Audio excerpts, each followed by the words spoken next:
Elijah, let's talk about your defense. They were averaging 64 points a game. How were you guys able to slow them down? Tonight, going into game, coach has been telling us, the beginning of games, a lot of them, we've been coming out slow. So the five got together and we just said, come out with a lot of intensity and things are going to go our way defensively. You had some tremendous blocks today and a tough assignment in their sophomore guard, Mead. What was it like covering him? I watched a little bit of film over him, and I saw he's a really crafty guard. He could get to the basket. And coach said he had 49 threes, so, I just tried to get a hand out there. So I just tried to play as well as I could on him. He missed a couple shots that he had, but at the end of the day, I think I did a pretty good job on him. How much pride do you take in your defense? In the beginning of the season, coach told me I have a role, play defense, and you're going to be on the court. So I know if I want to be out there, play some defense, and I'll do my job, yeah.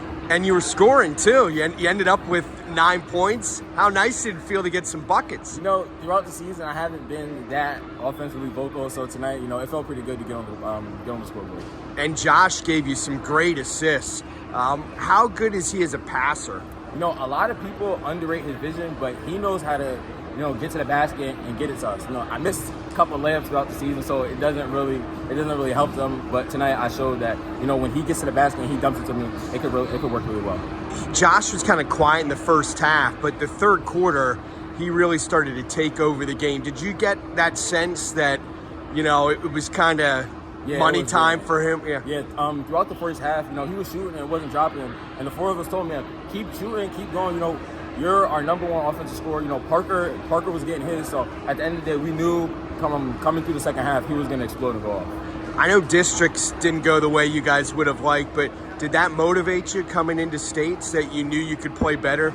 Yeah, the goals that we set for our season, we didn't hit them. So we knew when we came into districts, we were going to say, let's go on a little bit of a run to, make ourselves feel good about it. Yeah. Going on the road, coming up here, do you like, playing teams out of the league and, seeing what's outside of Berks County, challenging yourself against other opponents? Yeah, it's always good getting out and playing other people because, throughout Berks County, we've been playing the same kids since we've been growing up through middle school. So, getting out and seeing the other competition is always good. Yeah. This was not the prettiest game offensively. Do you think the long layoff might have had something to do with, shots just weren't falling for either team tonight? Yeah, in the locker room, coach told us, we've had a little bit of a break. We haven't played in a little bit. So he said, when we get out there, if things don't drop, just stay patient, keep shooting, and throughout the game, things are just going to flow and go. All right. Favorite NBA player? Oh, I'm a LeBron fan. Yeah. LeBron? Big LeBron fan, yeah. Okay, so LeBron or Jordan? Who's the best? Me, I think, influence to the game, I would say Michael Jordan, but I'm saying, all-around player, LeBron James. All right. We all have the right to be wrong. Yeah. Favorite shoes right now? KD's.